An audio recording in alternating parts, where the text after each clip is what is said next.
let's start at the beginning. I remember seeing someone and being like, oh my God, she looks really cool. Just ask, was she wearing black? And I was like, hi, I want to get strong. You look really strong. You look really cool. What did gyms mean to you back then?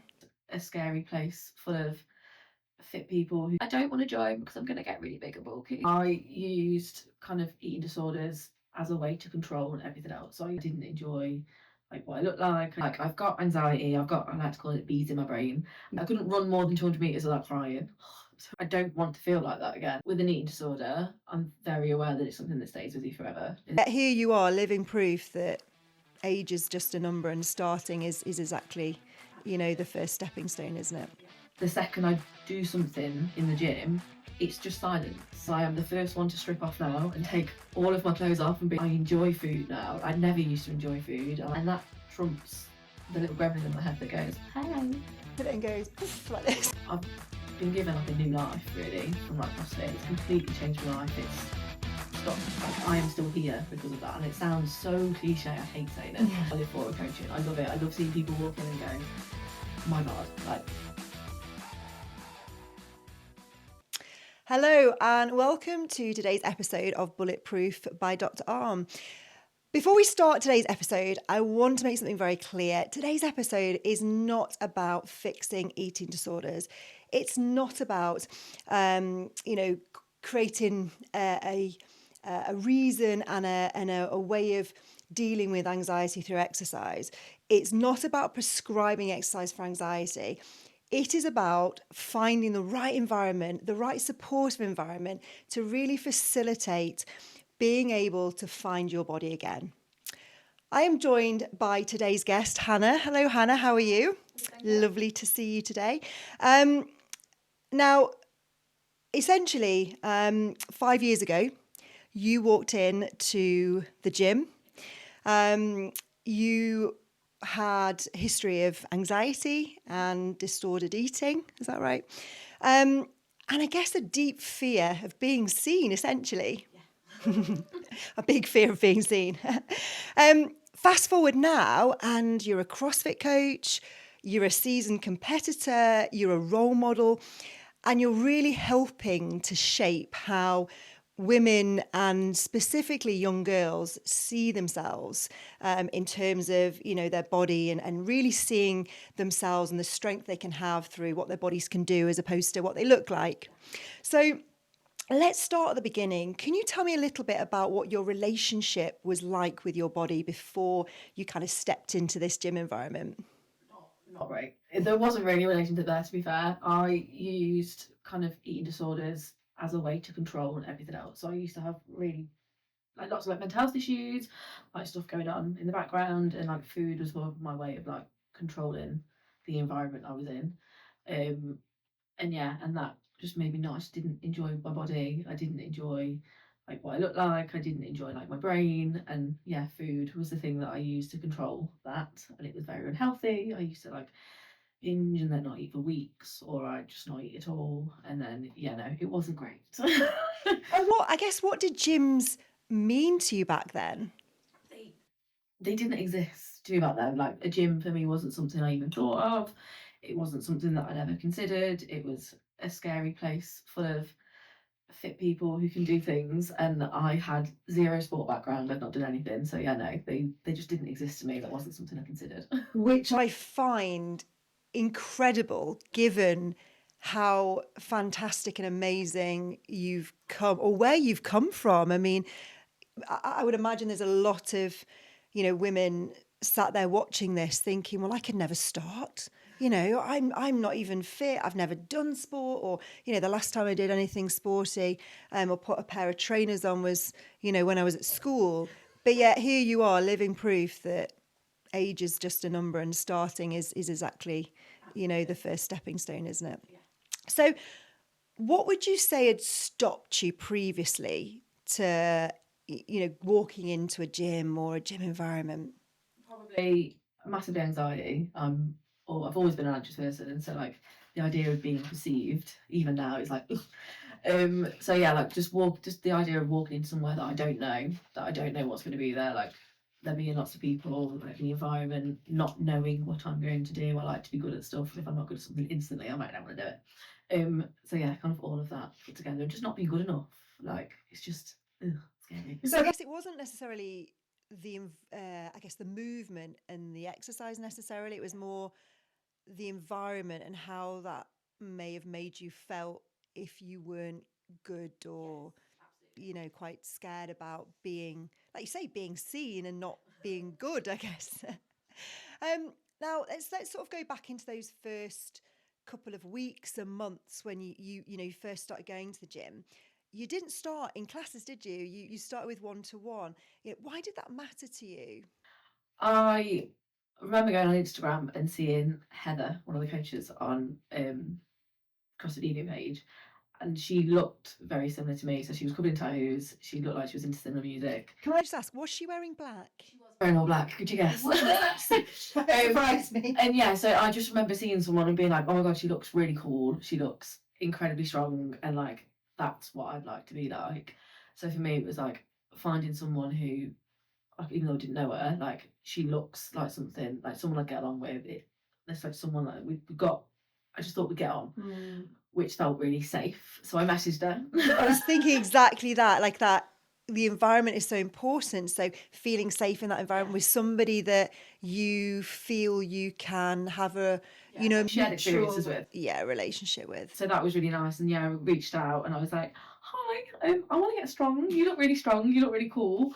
Could I meet you?" And she took me upstairs at the top of Deviant and we sat down and we didn't really speak about anything apart from just like my history, and she just made me feel very like welcomed and safe, and just like, we're not even going to mention your eating disorder. We're not going to mention anything to do with that. We're just going to look at what you want to do with your body. And I was like, cool, okay. And she was just so supportive, and it made me like really excited to give it a go. So I guess, that element of feeling just supported, not pushed, with no, almost no anticipation or expectation, I guess. What would you say? Because obviously our listeners aren't necessarily all, women in this space. Some of them are practitioners, male, female. What did that coach really do right?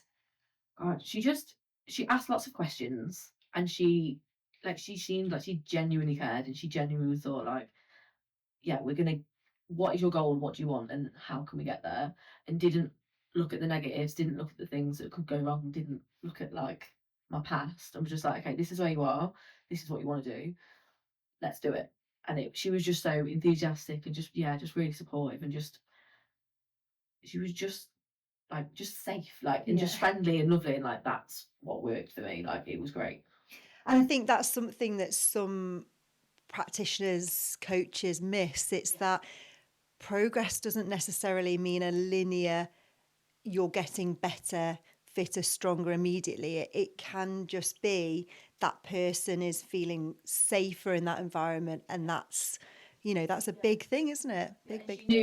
She knew when to push me as well. Like I remember after we'd done like 3 or 4 one-to-one sessions, she was like, "Hey, why don't you just like jump in a class one day?" And I was like, "No, then Just jump in. just give it a go."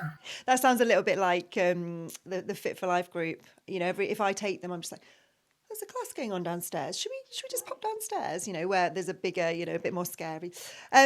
So can you, or do you remember the point at which, your sort of shift went from what your body looked like to what your body, or what my body can do? Yeah, absolutely. I remember it like it was yesterday. We were in open gym at the back with Heather, and we were doing deadlifts, and it just tickles me every time, and Heather remembers it as well. So we were doing deadlifts, and I went to pick it up, and I was like, "Oh my god, I feel so hungry." And she was like, "What have you eaten today?"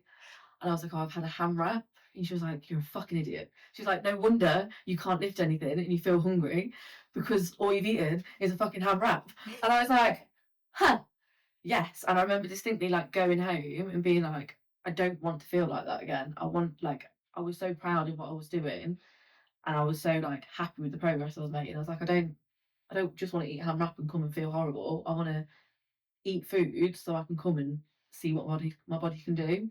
And it was just like, it was like a switch. It completely changed my perspective on everything. And yeah, I will remember Heather's face when I told her that I was eating a ham wrap for the whole day, and how absolutely mortified she was, and just like, no wonder you feel so crappy about yourself. And I was like, oh, okay, maybe I should eat more. So yeah, that was kind of the defining moment that made me go, yeah, okay, this is amazing. yeah. And what do you think feeling strong? Because I'm assuming in that moment you sort of we're getting to the point where I'm starting to like this feeling of feeling strong. What did that feeling of being strong give you that sort of dieting and control over your diet never did? It sounds really weird, but it gave me like control over my body, which is considering I've controlled my body through food for like 10 years plus. Like actually lifting weights and getting strong made me feel like I was in control, like I was building muscle and I was able to move things and do things, and it just made me feel so empowered. And I was like, oh my god, like this feeling beats any other feeling that I've had. It was amazing. And still to this day is how it makes me feel. I love it. And I think that goes for a lot of us. It is that gosh, if you try and explain it to somebody who doesn't do it, they just see it as, oh, you're crazy. You're crazy. I could never do that. I can never lift weights. But that's the whole point, is anybody can. Yeah. And whether it's, you're starting with 5 kilos or 10 kilos or 15, whatever, the feeling is irrespective of the physical weight. It's the feeling of lifting something, isn't it? Absolutely. And it's not even that as well. Like it's really hard to explain. I've always found that as soon as I've got a barbell in my hand, or as soon as I'm doing any kind of, it sounds silly, but a barbell in my hand, or I'm doing like a Metcon or any kind of workout from the beginning, like it just turns my head off. Like I've got anxiety, I like to call it bees in my brain. And like the second I do something in the gym, it's just silence. And it was like, oh my God, like I can go into the gym and have an hour's break from all of this busyness. And it's, oh my God, it's just lovely. It's like sitting in the bath for an hour. It's lovely. It's like, I'm like, oh my God, I come back and feel so relaxed. It's great. So how has your internal dialogue changed? I don't want to be small anymore. I still struggle with being perceived. I still struggle with like social anxiety and stuff. But like, I don't want to be small. I don't want to be weak. I don't want weak's the wrong word. I don't want to feel fragile. And that's what's changed. I go into the gym now and I look at food as like, I want to fuel myself for what I can do. And then I do something and I'm like, okay, well, I need to keep eating more, or I need to keep doing more, I need to progress more. And it's not, I don't care about what I look like anymore. I don't care about what the scale says. Like nothing bothers me. I just want to progress and see that, like, just see what my body can do. And it's amazing, even though I'm turning 35 now. Near 25. Yeah, 35. But like, even though I'm getting older, I'm doing more stuff that I did when I was like 10, 15 years ago, like stuff I'd never think I'd be able to do. Or not. I mean, I still feel at 45, I'm doing things and thinking, that's the first time in my life I've done that. And that's pretty damn cool, right? Exactly. Like, I remember, like, when I first started, I was deadlifting, like, I think when I first went in with Heather, I think I did a deadlift at like 70 kilos. And I was like, oh my God, I'm just so strong. And I'm like, I can snatch more than that now. Yeah, and I'm like, it's it's such an amazing feeling being like, just what your body can do. And you're like, this is so cool. And I think, again, I go back to that. When you first started, I remember when you first started, you were just, and I mean this in the, the grace, just a regular person walking off the street, like hundreds and thousands of people, women will be sat there watching this. We're not anything special. We are just regular people that have committed to wanting to feel, I guess, wanting to trust ourselves, our bodies more.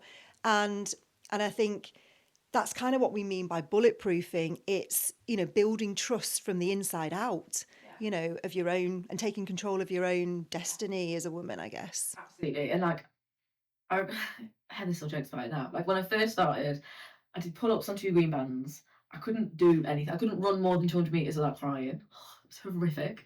And like I used to come in and I used to wear this massive black hoodie and I would refuse to take it off. And I was small and I just didn't want anyone to see me. Whereas I am the first one to strip off now and take all of my clothes off and be like a sports bra and shorts. Get naked. Like I want to go out and do, and like it's not just physically that I've changed, like mentally, like if something feels tough now, I'm like, actually, I can do it, rather than I'm just going to sit and cry because I don't like it. So you've said before that history doesn't disappear, it just gets quieter. Yeah. What's helped you kind of manage that alongside your training? I think it helps. Like obviously, I've been like with doctors and stuff about stuff like this before. So like with an eating disorder, I'm very aware that it's something that stays with you forever. It's the same with like any kind of addiction. It's the same kind of thing like drink, alcohol, that kind of stuff. Like it will always be there, but I have got coping mechanisms now, and how I feel trumps the little tiny gremlin in my head that I have sometimes. So like if I go out for food, especially in a chain restaurant, even now, even though food just bothers me, I want to eat loads and I want to keep getting strong. As soon as I see calories on the menu, my first thought is, what's got the least calories in it? But actually now my brain goes, that really doesn't matter at all. But it's just those like fleeting moments where every now and again you're like, oh yeah, look, I remember like that's a thing that I used to have, and there's still those little thoughts that pop in sometimes. But what trumps it is the fact that it's really kind of cool what I can do. Absolutely. And actually, like, I enjoy food now. I never used to enjoy food, and I get to have really cool experiences and go out with my family and eat food, and I get to go like be social and fuel myself for training, and that trumps the little gremlin in my head that goes, "Hey, I could be here sometimes." I'm like, actually, no, you're not, because I'm in control of my body now. Isn't it that film where Yeah, it's just like that. Looks at it and goes poof like this and just gets rid of You it. can disappear. So what boundaries do you put in place now to sort of protect your well-being? Oh goodness, what do I put in place? I don't count calories. That for me is something that I don't do. I probably never will do, just because I don't ever want to get into bad habits again. So I know for me, if I look at calories, that was something that I will probably spiral on. And do you know what? I'm probably never going to do that, and that's fine. I don't do like macros. Like I've not worked out any of that for me, because I don't want to get into bad habits again for me. So that's stuff that I avoid. But I will go, I know how much protein I need a day, and I can almost eyeball it now because of previous issues with food. I can look at food and go, I know what's in there. So yeah, for me, it's avoiding numbers. I tend to not look at the scales anymore, because again, I don't want to get caught up in the cycle of being like, oh my God, like what I weigh really matters. So yeah, for me, it's just avoiding situations that I know could potentially trigger things. I know they probably won't, but it's just, I'd rather avoid it so I don't feel crap. I guess it's also sort of the control is now with the training and how the feeling of training, and you don't want the control to be with anything else around anything that's potentially negative towards your well-being, isn't it? What do you sort of wish that coaches, I guess, knew about working with women specifically that had this kind of history? Goodness. I think people don't realise it runs a lot deeper than it just being about food and wanting to control your weight. I think people forget that actually it's a mental illness, and it doesn't always stem from just not liking what you see in the mirror and it being a food thing. Like I said, for me, it was food was the only thing in my life that I could control. So that was what I controlled, and it just so happened that you end up spiraling about it being about what your body looks like and that kind of stuff. So I think looking at the underlying cause of what potentially could be there and going, actually, this person looks like they've got an issue with their body and what they're eating, but actually, is it because of something to do at home? Is it because of previous trauma? Is it because of like ADHD, or like, is it, do you know what I mean? Is it because of lots of other things? And actually, it looks like it's just about your body and what it is. So I think maybe looking a little bit deeper and going, actually, like, are you okay? And what else is going on? And do you need something in your life to use as a control? Yeah. And try and make that control a positive thing rather than something that could potentially have a negative consequence. Yeah, absolutely. I guess so what we're saying here is, healing isn't about erasing what's happened. It's more about learning to live alongside it. Yeah, absolutely. 100%. Like I've said, like, I know it will always be there. And people have said, like, I've spoken to other people with kind of like disordered eating, like history. It's like, it's something that you'll carry with you forever. You just learn to make that voice smaller and go, cool, like I'm in control. Like you're not in control anymore. It's me, and that's really cool. So, when did you decide that you wanted to be a coach?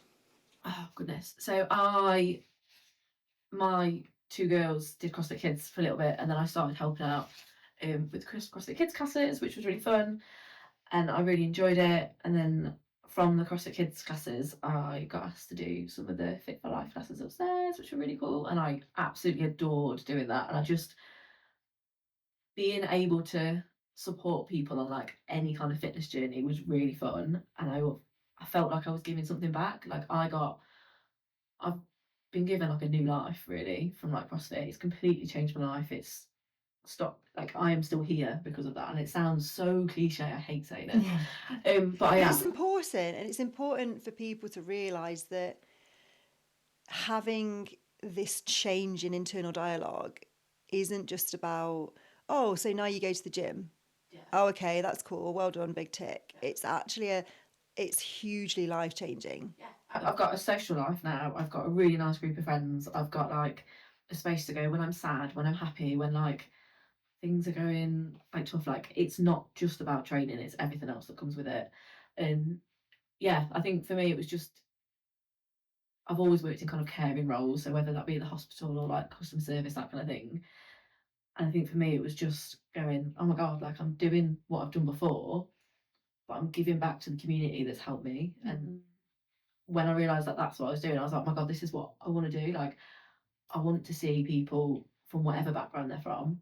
I want to know what their goals are, and I want to support them and do that. And it makes me feel like I get to give back to something that's helped me. And I also get to see people go on the same journey but different, because everyone does it for different reasons. And it's Yeah, just you kind of seen the people coming through on the various stepping stones that you've been through, and and especially I guess for those listeners who don't know about Fit for Life is a program that runs within the gym that you work in, that specifically looks at helping people who have barriers to exercise, predominantly those that have got long-term health conditions or sort of real stumbling blocks, I guess, where society or the healthcare system has let them down, hasn't it, to help them.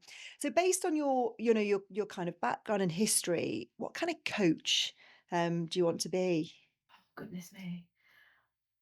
I want to be someone that cares. Like that for me is the biggest thing. Like I want to know, I want to be someone that someone can come up to me and be like, I've had a really shitty day today, and go, okay, cool, let's work with that. Like I want to be a coach that people can be like, yeah, like I trust her, she's kind, she's caring, she really gives a shit about me. Like that's the kind of coach that I want to be, and I want to be someone that people can trust. And I think I enjoy where I work now is that a lot of the people have seen my journey. So a lot of the people where I work now have seen where I've come from and saw that actually like she was a complete beginner who couldn't do anything at all when she first started, and has worked her way through everything and kind of knows where people are at. So when they do come in, they go, actually, yeah, Hannah couldn't do that when she first started, but she can show you or get you to the position where you could potentially do it, if that makes sense. So like, absolutely. not a coach that's necessarily like, oh yeah, it's easy, let's just do it, it's fine. It's actually someone who goes, yeah, I've been in your position, I know how hard it is, let's get you to where you want to be. And that's what I want. Yeah, that's what. Yeah, one of those situations where I've been through every goddamn band in this box, and I get it. I have been a beginner. I completely understand. And like sometimes, like I feel like I'm a beginner still. Like I'm not good at everything, and that's fine. But like, yeah, I want to be like just a down to earth coach where people go, yeah, like she gets it, she understands, she's been where I've been before. If that makes sense. Yeah, no, absolutely. And I guess that sort of leads on to the, how do you approach young girls? Because we have young girls coming into the box, you know, because of what you've lived and the journey that you've had, and seeing that for a lot of young girls, it's all about what I look like, what does the mirror tell me I look like? How do you approach that? How do you, how can you really start to change that internal dialogue? I don't mention it. That sounds really, that might sound silly, but it's not like, so it'll never be like, oh yeah, you look really good today. Or, oh yeah, like it's never about what you look like. It's never about like what you're wearing. It's nothing. It's always like, oh my God, you've moved really well. Or I'll always make sure like when I compliment someone, like, oh my God, you look really strong, or that movement was amazing. So it's everything that you do and talk about is focused on what your body is doing, not what you look like. And I think social media, especially with teenagers, has got such a horrific like role has been played with throwing this narrative out that girls need to be like teeny tiny.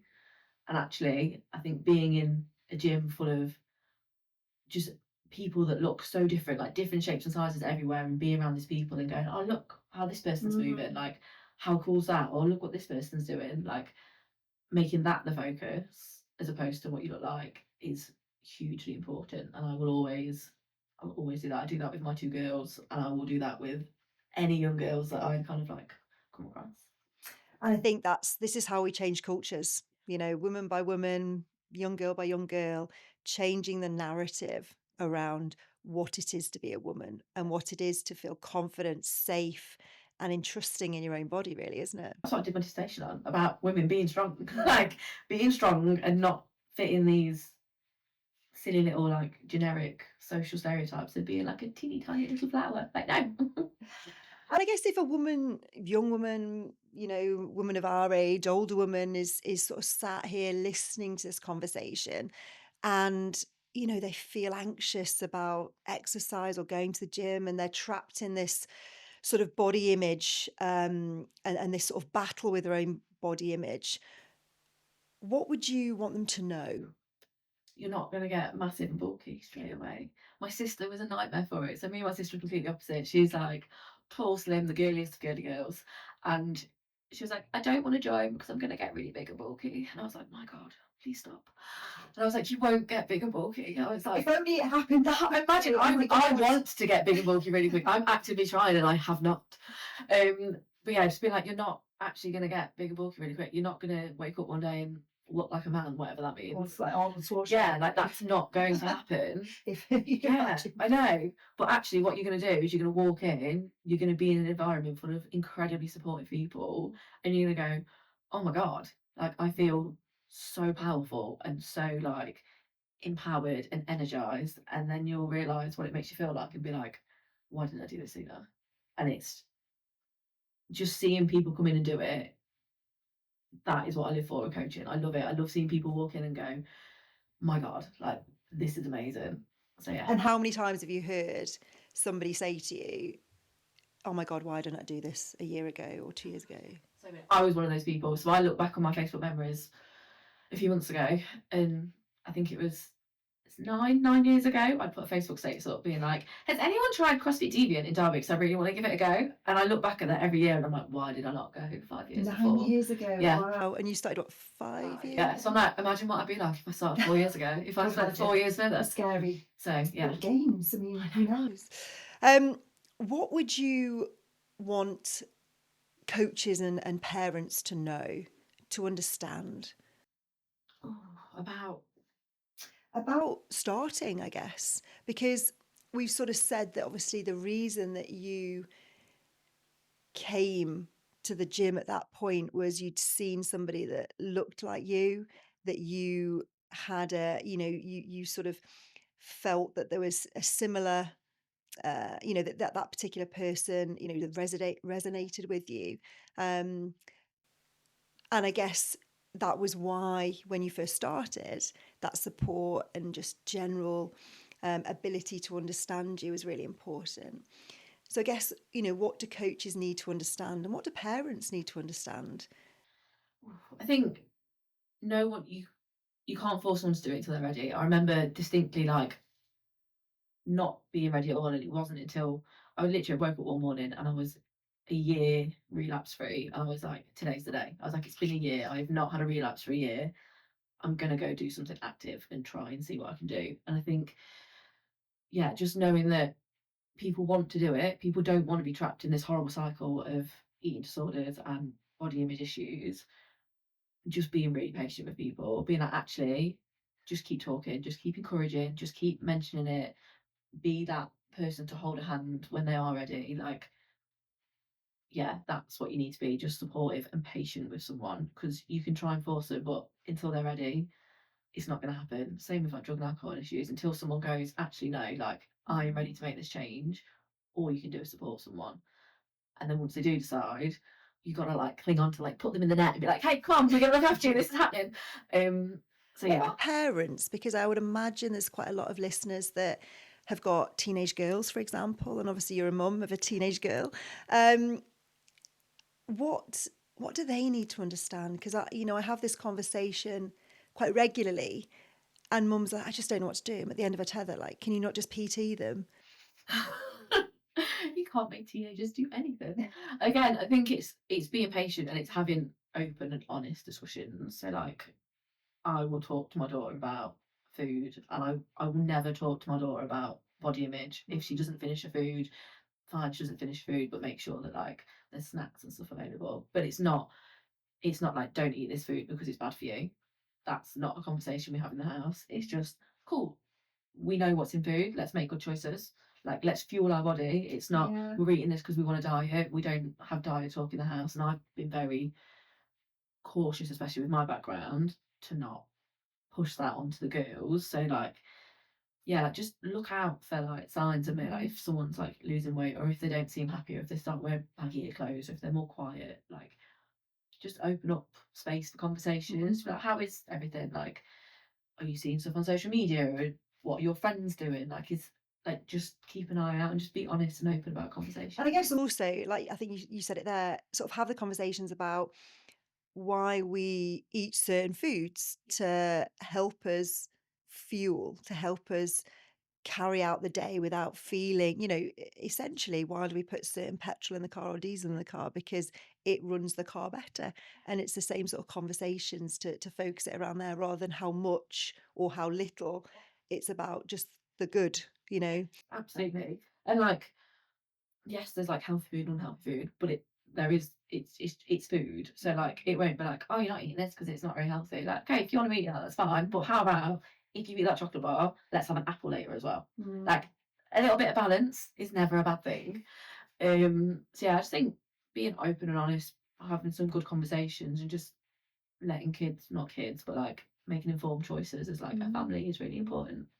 And I think that nicely sort of wraps up today's episode, really. And I guess, not to, this isn't about going to a certain, like, it's not about CrossFit, it's not about going to a certain gym, it's not even about going to, go and do structured exercise somewhere. It's about learning to take something like strength and look at what your body can do, and focus in on that and how that makes you feel and the control that, what your body, the feeling you get when your body does cool stuff. And, specifically when your body feels strong, that's an element of feeling in control and moving away from this image of what your body looks like to what your body can do.